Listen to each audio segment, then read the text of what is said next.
Joe Martinez never talked about his past. In Cedar Falls, Montana, that was normal. Plenty of folks moved to small towns to start over. But there were things that didn't add up. Why did a man who could rebuild any engine in town live in a one-bedroom apartment with nothing but basic furniture? Why did his eyes constantly scan the horizon while he worked? And why did he always park his truck facing the exit? When Sarah Coleman went missing, the town was about to learn what Joe had been running from. Welcome to Open Book Stories. Before we begin this powerful story of hidden identity, small-town secrets, and a father's worst nightmare, tell me in the comments, what city are you watching from today? And if you believe stories like this deserve to be heard, hit that subscribe button and help us keep these stories alive. These stories matter. Miller's Auto Shop sat at the edge of Cedar Falls, Montana, where Highway 89 curved toward the mountains. Population 2,400. The kind of place where everyone knew everyone, and nothing much happened except high school football games and the annual Harvest Festival. Joe Martinez had owned the shop for 20 years. Bought it from old Pete Miller when Pete decided Florida was better for his arthritis. Joe was 45 then, showed up with cash and a toolbox that looked like it had seen half the world. He was 65 now, still strong, still quiet, still fixing every broken engine that rolled through his doors. The shop was simple. 2 bays, a small office, and an apartment above where Joe lived alone. No decorations, no family photos on the desk, no certificates on the walls. Just tools, parts, and the smell of motor oil that had soaked into everything over 2 decades. People in Cedar Falls liked Joe well enough. He was honest, never overcharged, and could fix anything with an engine. But he was also distant. Polite but not friendly. Helpful but never social. He'd nod hello at the diner, pay his tab at Murphy's grocery, and disappear back to his shop. That Joe's a private man, folks would say. Keeps to himself.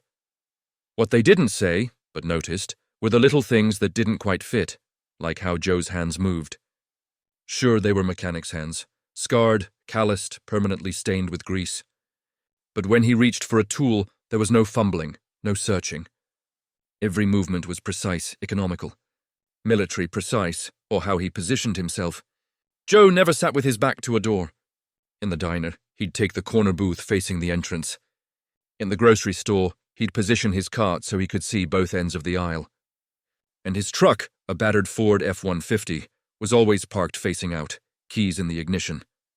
Habit, he'd say if anyone asked, which they rarely did. But the biggest tell was his eyes. Joe had the kind of eyes that never stopped moving. While his hands worked on an engine, his gaze would sweep the shop entrance, check the street, scan the horizon beyond the mountains. Like he was always watching for something. Or someone. Sheriff Tom Bradley noticed it first. Tom was ex-military himself, Army MP, 2 tours in Iraq. He recognized the signs. You serve? Tom had asked once, about 10 years back. Joe's hands had stilled on the wrench he was holding. For just a moment. Then he'd resumed working. Long time ago, Joe had said. Nothing more. Tom had nodded. He understood. Some men came home from war and talked about it. Others buried it so deep they hoped it would stay buried. Joe was the second kind, but Cedar Falls was the kind of town where buried things had a way of staying buried. Until they didn't. Sarah Coleman was 8 years old, with blonde pigtails and a gap-toothed smile that could light up a room. She was the kind of kid who said hello to strangers, pet every dog she met, and believed the whole world was basically good. Her parents, Mike and Linda Coleman, had moved to Cedar Falls 5 years earlier. Mike ran the hardware store. Linda taught 3rd grade at Cedar Elementary. They'd wanted a safe place to raise Sarah, somewhere she could ride her bike without fear, play in the yard until dark, grow up believing in small-town values. Cedar Falls had seemed perfect for that. Sarah was friends with everyone, but her favorite person outside her family was Joe Martinez. Not that they talked much. Joe wasn't much of a talker. But Sarah would bike past his shop every day after school, and Joe would look up from whatever engine he was working on and wave. Sometimes she'd stop and watch him work, fascinated by how he could take apart something completely broken and somehow make it whole again. Can you fix anything? She'd asked once. Joe had looked at her seriously. Most things, he'd said. But some things, once they're broken, They can't be fixed. They can only be managed. Sarah had nodded like she understood, though she was too young to know what he meant. Mike Coleman brought his truck to Joe's shop regularly.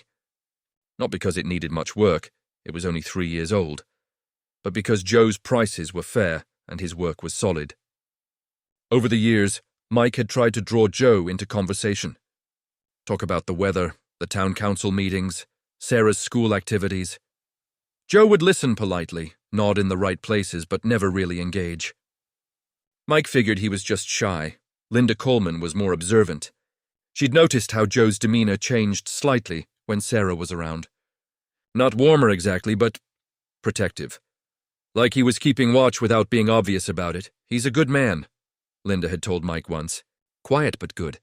Sarah's safe around him, Mike had agreed. In a small town, you learn to trust your instincts about people. Joe Martinez might be private, but he wasn't dangerous, just careful. On Tuesday, October 15th, that assessment would be tested. Sarah Coleman disappeared between the school and Murphy's grocery store. It was a Tuesday afternoon, unseasonably warm for October in Montana. Sarah had stayed after school for art club, then started her usual walk home. She'd told her teacher she was stopping at Murphy's to buy candy with her allowance money, then going straight home. The distance between Cedar Elementary and Murphy's was exactly 4 blocks. Sarah knew every step of that walk, past the post office, around the corner by the church, down Main Street to the store. She'd made the trip hundreds of times, but that Tuesday she never arrived. Mrs. Murphy noticed first. Sarah came by every Tuesday like clockwork, spending 10 minutes deciding between Snickers and Skittles before buying both.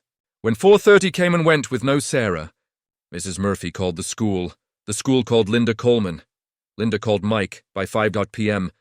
Both parents were driving the streets, calling Sarah's name. By 5:30, they'd called Sheriff Bradley. Tom Bradley treated it seriously from the first call. In 20 years of law enforcement, he'd learned that when a child went missing in a small town, you had 3 possibilities: accident, getting lost, or something much worse. By 6 p.m., Tom had organized a search. 40 volunteers spread out across Cedar Falls, checking every yard, every building, every place an 8-year-old girl might have wandered. They called her name until their voices gave out. By 8 p.m., Tom called the FBI. By 10 p.m., Cedar Falls was crawling with federal agents, state police, and search dogs. Sarah Coleman's disappearance had officially become a potential kidnapping. The FBI set up a command center in the school gymnasium. Agent Rebecca Walsh took charge. 15 years with the Bureau, specialized in crimes against children. She was thorough, professional, and very good at her job. But by Wednesday morning, she had nothing. No witnesses. No physical evidence. No ransom demand. Sarah Coleman had simply vanished from a 4-block stretch of the safest street in Cedar Falls. Montana. It's like she disappeared into thin air, Agent Walsh told the assembled search teams. What she didn't know was that one man in town didn't believe in people disappearing into thin air. Joe Martinez heard about Sarah's disappearance the same way everyone else in town did, from the sirens and commotion Tuesday evening. He'd been working late in the shop when the first sheriff's cruiser screamed past. Then another, then the ambulance. He'd stepped outside, wiped his hands on a rag, and watched the emergency vehicles disappear toward the center of town. Something in his chest had tightened. An old instinct he'd spent 20 years trying to forget. When Deputy Carter stopped by the shop Wednesday morning, asking if Joe had seen anything unusual, Joe had answered honestly, nothing. But after Carter left, Joe had done something he hadn't done in 20 years. He'd gone to the closet in his apartment and removed a loose floorboard. Underneath was a metal box he'd hoped never to open again. Inside the box was everything from his old life. Military records, photographs, commendations. And at the bottom, wrapped in oiled cloth, a set of tools that had nothing to do with fixing engines. Joe unwrapped the cloth slowly, his hands remembering the weight of each item. A night vision scope. Combat knife. Tracking equipment. Things an Army Ranger scout might need when other people's lives depended on finding someone who didn't want to be found. Sergeant Joseph Tracker Martinez had been one of the best. 3 tours in Afghanistan, dozens of successful search and rescue missions. He could follow a trail across rock, through water, in conditions that would defeat most trained soldiers. But that was a different life. A life he'd left behind after the mission that went wrong, the one that had cost him everything that mattered. Joe sat in his apartment, holding tools he'd sworn never to touch again, thinking about an 8-year-old girl with blonde pigtails who waved at him every day after school. Some things, once they're broken, can't be fixed. They can only be managed, but Sarah Coleman wasn't broken yet. Thursday morning, while the FBI was setting up roadblocks and interviewing residents, Joe Martinez was doing something different. He was studying the ground. He'd started at Cedar Elementary, where Sarah's trail began. The school parking lot was a maze of tire tracks, footprints, and disturbance from 2 days of search activity. To most people, it would look like chaos. To Joe's trained eyes, it told a story. Sarah's sneakers left a distinctive print, size 2, with a small star pattern on the sole. Joe found her tracks leading from the school's main entrance toward the street. Normal gait, no signs of distress or hurry. So far, everything matched what everyone already knew. But at the corner where Sarah should have turned toward Murphy's grocery, something changed. The tracks stopped. Not gradually, not because the surface changed. They just ended. Like Sarah had been lifted straight up, Joe knelt in the dirt, examining the ground inch by inch. And there, barely visible unless you knew what to look for, were tire tracks. Recent, heavy vehicle, probably a van or truck. The tires had unique wear patterns, one with a slight bubble on the sidewall, another with a nail embedded in the tread. Most importantly, the vehicle had stopped exactly where Sarah's footprints ended. Joe photographed the tracks with an old digital camera from his toolbox. Then he began following them. The tire tracks led north, out of town, toward the old mining roads that crisscrossed the mountains. Most of those roads were abandoned now, used only by hunters and teenagers looking for privacy. Perfect for someone who didn't want to be found. 3 miles from town, the tracks turned off the main road onto a dirt path that Joe recognized. It led to the old Copper Creek mine, abandoned for 30 years. The kind of place locals told ghost stories about, but nobody actually visited. Joe parked his truck and continued on foot. The tracks were clearer here, in the soft earth, and there were others, bootprints size 11, with a distinctive crack in the left sole. Someone had been using the old mine road regularly, recently. Joe followed the tracks deeper into the woods, every sense alert. This was familiar work, the kind he'd done in the mountains of Afghanistan. Except then, he'd been hunting Taliban fighters. Now he was hunting someone who had taken an 8-year-old girl. The difference was, this time it was personal. The old Copper Creek mine sat in a valley 5 miles north of Cedar Falls, surrounded by dense pine forest and accessible only by a single dirt road. The mine itself had been sealed with concrete and steel grates in 1992. But the surface buildings remained, a few rotting shacks, a collapsed headframe, in the old supervisor's cabin. Joe approached the area like he was walking into enemy territory. 20 years of civilian life hadn't erased his tactical training. He moved from cover to cover, using the forest to mask his approach. From a ridge overlooking the mine, Joe studied the buildings through a pair of binoculars he'd carried since Afghanistan. Most of the structures were obviously abandoned. Roofs caved in, walls collapsed, vegetation growing through the floors. But the supervisor's cabin was different. The roof was intact. The windows had been covered with plywood, but the plywood was new. And parked behind the cabin, carefully concealed under a camouflage tarp, was a dark blue van. Joe felt the familiar surge of adrenaline that came with finding his quarry. But mixed with it was something else. A cold rage that he hadn't felt since the day his own daughter had died. He studied the cabin for an hour, noting patterns of movement inside. The single guard who occasionally stepped outside to smoke. The complete lack of any sign that law enforcement had been here. The FBI was searching in all the wrong places. As the sun began to set, Joe made a decision. He could call Sheriff Bradley, report what he'd found, and let the authorities handle it. That would be the smart thing, the safe thing, the legal thing. But Sarah Coleman had been missing for 2 days. And Joe Martinez knew better than anyone that when a child was taken, every hour that passed decreased the chances of bringing them home alive. Some things couldn't wait for backup. Joe returned to his truck and retrieved the equipment he'd hoped never to use again. Combat knife, night vision scope, tactical gear that still fit after 20 years. He also took something else, a suppressed pistol he'd kept for reasons he'd never quite examined. He waited until full dark before approaching the cabin. The single guard was careless, smoking, cigarettes that destroyed his night vision, making noise as he paced, silhouetting himself against lit windows.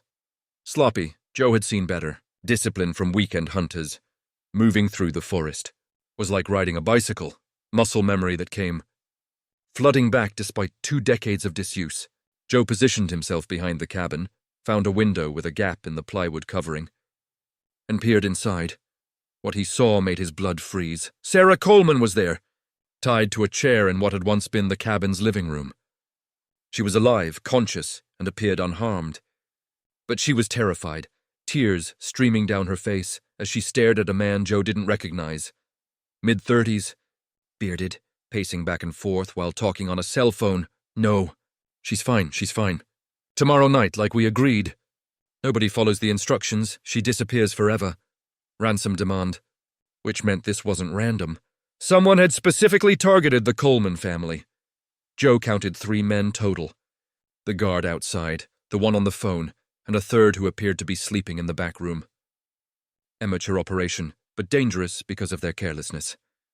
Joe made his decision. He moved around to the front of the cabin. The guard was 40 feet away, his back turned, focused on his cigarette. Joe covered the distance in 15 seconds of silent movement. The guard never knew what hit him. 1 down. Joe approached the cabin's front door, which hung open to let in the cool mountain air. Through the doorway, he could see the bearded man still on his phone, still pacing, still completely unaware that his security had been compromised. "Don't worry about the cops," the man was saying. "They got nothing." Kid vanished like smoke. "Tomorrow night you bring the money to—" Joe stepped through the doorway. "Change of plans," he said quietly. The bearded man spun around, reaching for a gun tucked into his waistband. He was fast, but not fast enough. Joe had already closed the distance between them. 20 years ago, in the mountains of Afghanistan, Sergeant Joseph Martinez had been known for his ability to neutralize threats quickly and quietly. The skills were still there, buried under 2 decades of changing oil and rebuilding transmissions. But ready when needed. The bearded man hit the floor unconscious. Sarah Coleman stared at Joe with wide, frightened eyes. She'd recognized him, the quiet mechanic who waved to her every day. But she'd never seen him like this. Dressed in dark clothing, moving with lethal precision, radiating a controlled violence that was completely at odds with the gentleman who fixed her father's truck. "Sarah," Joe said softly, his voice returning to its normal gentle tone. "It's okay. I'm going to get you home." He cut her restraints with his combat knife. "Checked her for injuries?" She seemed physically unharmed, just scared and confused. "Mr. Joe," she whispered. "How did you find me?" "I followed the trail," he said simply. "Like tracking a wounded deer." From the back room came the sound of movement, the third kidnapper waking up, probably alerted by the noise of his partner hitting the floor. Joe positioned himself between Sarah and the back room door. "Stay behind me," he told her. "Whatever happens, stay behind me." The third man appeared in the doorway, gun drawn, scanning the room. He saw his unconscious partner, saw Joe standing protectively in front of Sarah, and made the mistake of hesitating. Joe didn't hesitate. 30 seconds later, all 3 kidnappers were unconscious and secured with their own restraints. Joe had done it without firing a shot, without causing any permanent damage, but with an efficiency that spoke to years of training and experience. Sarah stared at him in amazement. "Mr. Joe, how did you do that?"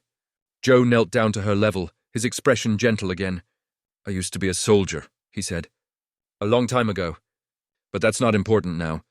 What's important is getting you back to your mom and dad." As they walked toward his truck, Sarah slipped her small hand into his scarred, calloused one. "Were you a good soldier?" she asked. Joe was quiet for a long moment. "I tried to be," he said finally. "But sometimes trying isn't enough." Joe drove Sarah straight to the sheriff's station, where her parents were waiting with Agent Walsh and the FBI team. The reunion was everything you'd expect. Tears, hugs, and gratitude so profound it was almost overwhelming. Tom Bradley took Joe aside while the FBI processed the scene at the mine. "How'd you find her?" Tom asked quietly. "Followed the tracks," Joe said. "Same way I used to follow insurgents in Afghanistan." Tom nodded slowly. "I figured you were Rangers or Special Forces. Something about the way you carry yourself." Joe was quiet for a moment. 75th Ranger Regiment, 3 tours. Long time ago. Why didn't you tell anyone? Joe looked through the window at Sarah Coleman, now safe in her mother's arms. "Because I came here to forget," he said. "Some memories are too heavy to carry." Tom understood. He'd carried his own weight from Iraq. "Will you talk to the FBI?" Tom asked. "They're going to want to know how you tracked her down so fast when they couldn't." Joe shook his head. "I'll give them what they need for the case. But I'm not looking for credit. What about the town? People are going to want to know who you really are." Joe was quiet for a long moment.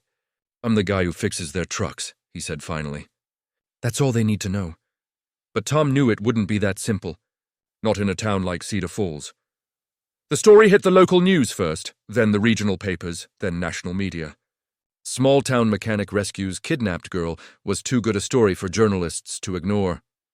But Joe Martinez refused all interviews, declined all requests for photos, and returned to his shop the day after Sarah's rescue, as if nothing had happened. The town, however, couldn't let it go. Mike Coleman stopped by the shop that Thursday morning, not to drop off his truck, but to try to find words for gratitude that couldn't be expressed. "Joe, I don't know how to thank you," Mike said. "You saved my daughter's life." Joe looked up from the engine he was working on. "Any father would have done the same," he said quietly. "But you're not her father," Mike pointed out. "You didn't have to risk your life for her." Joe's hands stilled on his tools. "In Afghanistan," he said slowly, "I lost my partner during a rescue mission. Good man, had a daughter about Sarah's age. I couldn't save him," he resumed working. "Sometimes you get a second chance to do the right thing." Mike stood there for a moment, understanding something about Joe Martinez that he'd never grasped before. Then he quietly left the shop. Linda Coleman brought Sarah by the following week. The little girl had been having nightmares, but she was recovering well. She insisted on seeing Mr. Joe to thank him properly. "My mom made you cookies," Sarah announced, holding out a plate of homemade chocolate chip cookies. Joe accepted them gravely. "Thank you. These look perfect." Sarah studied his face seriously. "Are you still a soldier, Mr. Joe?" "No," Joe said. "I'm just a mechanic. But you saved me like a soldier would." Joe knelt down to her level. "Sometimes people have skills from their past that they hope they'll never need again," he said. "But when someone like you is in danger, those skills become important." Sarah nodded, like she understood.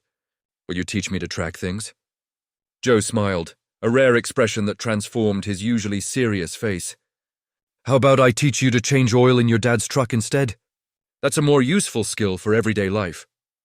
The FBI investigation revealed that Sarah's kidnapping had been planned for months. The 3 men, all with criminal records involving drugs and robbery, had specifically targeted the Coleman family because Mike's hardware store was successful and they assumed he had money. They'd been wrong about the money, but their research had been thorough enough to learn Sarah's routines, her school schedule, and her daily walk to Murphy's grocery. Agent Walsh interviewed Joe extensively about his tracking methods and tactical approach. She was impressed, but also concerned. "Mr. Martinez," she said during one interview, "you infiltrated a hostage situation alone, without backup, without informing law enforcement. That was extremely dangerous." "Yes," Joe agreed, "you could have been killed. The girl could have been killed, yes. Why did you take that risk instead of calling us immediately?" Joe was quiet for a long moment. "Because I've seen what happens when rescue operations take too long," he said finally. "Time isn't neutral in situations like this. Every hour that passes, the chances of a good outcome decrease." Agent Walsh studied his file, which had appeared overnight after the FBI ran his fingerprints. "Your military record is mostly classified," she said. "But what I can see is impressive. And troubling. How so?" "Soldiers with your level of training don't usually end up fixing cars in small towns. They become contractors, trainers, Law enforcement. What happened? Joe's expression closed off. I got tired of the weight. What weight? The weight of other people's lives in your hands. The weight of decisions that can't be undone. The weight of carrying tools designed to hurt people. He looked directly at her. I came to Cedar Falls to put that weight down. Agent Walsh nodded slowly. She'd seen it before. Warriors who walked away from war because the cost of staying became too high. Are you planning to stay? She asked. Yes, Joe said. This is my home now. 3 months after Sarah's rescue, Cedar Falls had settled back into its normal rhythm. The media attention faded, the FBI packed up and left, and life resumed its small-town pace. But something had changed in the way people looked at Joe Martinez. The respectful nods were a little deeper now. The greetings a little warmer. When Joe walked into Murphy's grocery or the diner, conversations didn't stop, but they softened. People made room, offered genuine smiles. They understood now that their quiet mechanic was more than he appeared to be. Joe tried to maintain his old routines, but it was difficult. Parents would bring their children by the shop to meet the man who saved Sarah Coleman. Veterans would stop by to talk, recognizing something in Joe that civilian eyes had missed. Sheriff Tom Bradley became a regular visitor, often stopping by just to check in. One afternoon in December, as the first snow began to fall, Tom brought up the subject that had been weighing on both their minds. You planning to stay?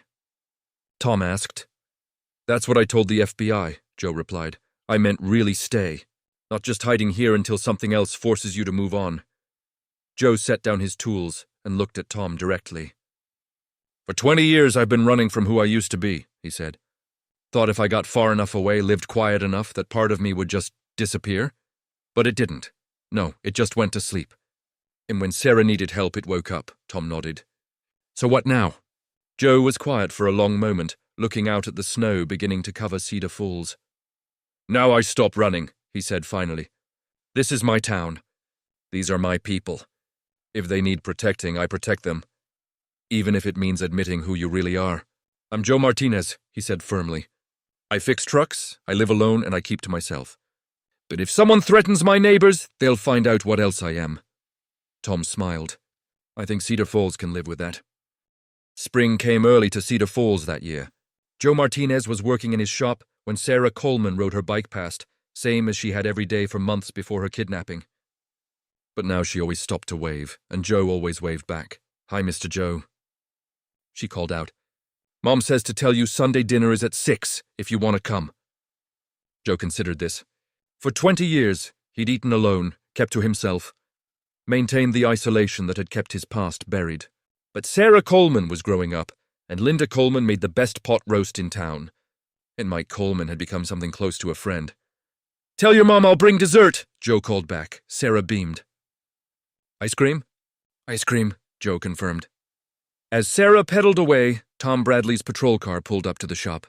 Tom got out. But instead of coming inside, he stood by his car for a moment. Problem? Joe asked, wiping his hands on a rag. Might be, Tom said. Got a call from the state police. They're tracking some fugitives who might be heading this way. Armed and dangerous.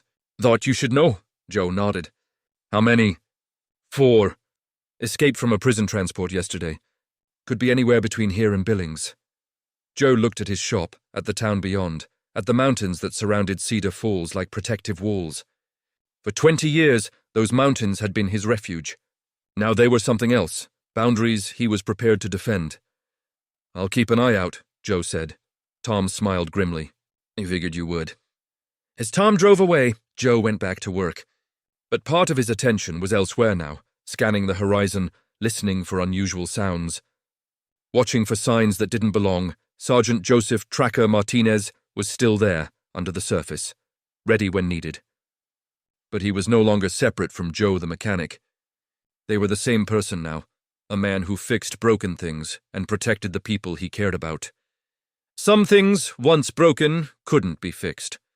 But some things could be healed, integrated, made whole in a different way. Joe Martinez had found his home in Cedar Falls, and Cedar Falls had found its guardian. In the distance, a child's laughter echoed off the mountains, and Joe smiled as he returned to his work. So now I ask you, Have you ever met someone like Joe Martinez? Someone who seemed ordinary, quiet, unassuming, until circumstances revealed the warrior they used to be. Someone who chose a simple life but never forgot how to protect others. And you share their story in the comments. Tell us their name, their town, their quiet heroism. Because here at Open Book Stories, we honor those who serve silently. Those who put down the sword, but never forget how to pick it up when innocent lives are at stake. If this story moved you, subscribe to our channel.